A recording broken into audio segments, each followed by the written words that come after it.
Okay, so a lot of people have asked me to do a second episode of Should You Buy It recently. Originally, the feedback was sparse at best, and so I decided not to pick up the show again. Recently, there have been a lot of videos between me and Nate where we bash the current writer of the current Deadpool book, Daniel Way. And looking back on it, it's not exactly fair of me to be so incredibly negative. And so I am going to do an entire special for Should You Buy It, episode 2. I'm going to call this the Way Too Late for Daniel Way video, because it's all going to be focusing on things that he wrote in regards to Deadpool, and I can tell you whether or not I think you should pick this volume up. Daniel Way started on Wolverine Origins, the story arc Deadpool. He's been writing Origins since the beginning, and he got to write a story arc that had Deadpool in it, and the feedback from it was pretty good. This was the first time that we'd seen Poolavision, not including the one X-View. I doubt he read that and got the idea from that. I think he thought of it himself. And I'll admit, Poolavision was kind of a cool concept at the time. But should you buy this book? I'm talking about in, like, trade. I mean, if you want to get in the individual issues, that's fine too, but I'm going to be focusing on trades for this special. No. I don't think you should buy this trade.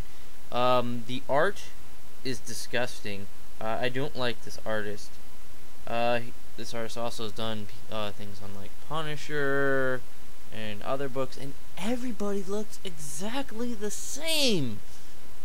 Frank Castle, Wolverine, everybody this person draws, there's like 3 faces tops.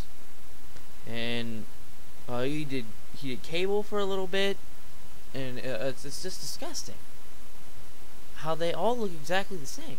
And the art is so murky that it makes me not like the story arc as much. The story is kind of cool up until the end, because Daniel Way has sort of a M. Night Shyamalan, what a twist, kind of style to writing, because it all adds up to the end that doesn't really make sense. I'm not going to give it away in case you do want to get it, but the ending doesn't really quite add up. It's just like, ooh, didn't see that one coming.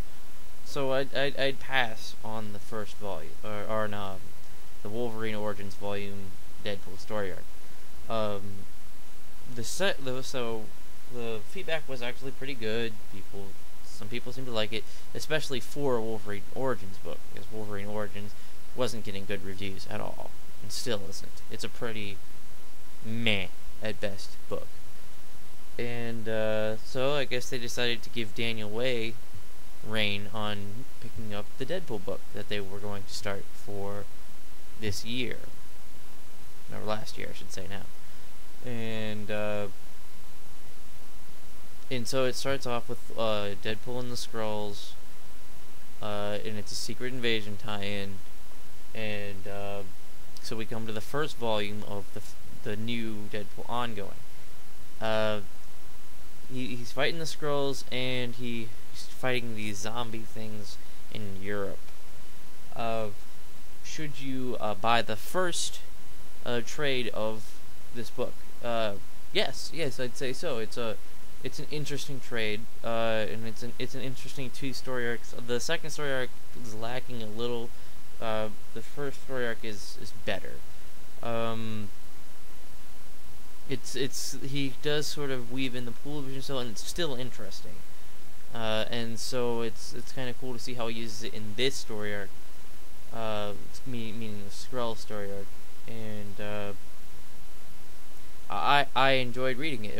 It did have the sort of what the twist, like, at the end of every issue, but the artwork is a lot better, so I was able to forgive that for the time being.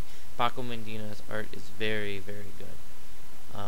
I attribute a lot of the book's success to him more than Daniel Way, though Daniel Way has done sort of a good job on some of the issues, as I will talk about. The next trade for this book, Volume 2 of the current ongoing, is the Dark Reign tie-in. It collects numbers 6 and 7 and 10 and 12. And this is the story arc with Tiger Shark, Bob, Agent of Hydra, and then it skips the Thunderbolts tie-in, because that's in another trade, and goes to the Bullseye story arc. Do I think that you should buy this trade? Yes, I do. This is probably the easiest trade to say yes, please do buy this, because it has the Bullseye arc in it, and the Bullseye arc is very good, and it also has the Tiger Shark arc, which is pretty good too. It starts to introduce Deadpool as a thorn in Osborn's side, and that's been kind of an interesting read. And we get to see Bob again, which is cool because you don't see a whole lot of Deadpool's old sidekick characters in the new book. It's something that annoys me, at least. I'd like to see maybe Weasel or Cable or something in there, but I was able to settle for Bob. Bob actually isn't my favorite side character, but he is fun, at least. So it was cool to see that. Then, Volume 3, X Marks the Spot, collects Deadpool 13 through 18. Now, I find this pairing unfortunate, because issues 13 and 14 are god-awful, but issues 15 through 18 are good. So, would I say you should buy this trade? No. You're going to be paying extra for comics you don't want. If I could say anything, go out and find 13 through 18. Not 13 through 15 through 18.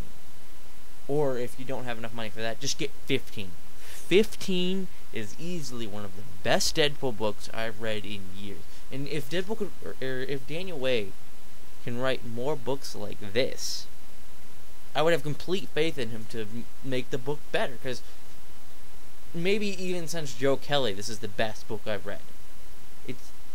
It's absolutely amazing. So if you're gonna get anything on the things that I talk about, get Deadpool 15. I'd like to see this book sell a lot more and say that this is what we want. Because after Deadpool 15 came out, the quality kind of went back down again, and now we're in this like Spider-Man story arc where Daniel Way's trying to force Hitmonkey, another character that he's created, down our throats, and I'm not interested. I'm not buying Daniel Way. I'm not gonna go and get Hitmonkey #1. I don't care. But yeah, so this has been my Daniel Way special. I hope this has helped. If you want to read something that's good by him, go pick up Volume 2 of the current ongoing. Pick up issue 15, or get Volume 1. Volume 1 is a good introduction to the book. Alright, thanks.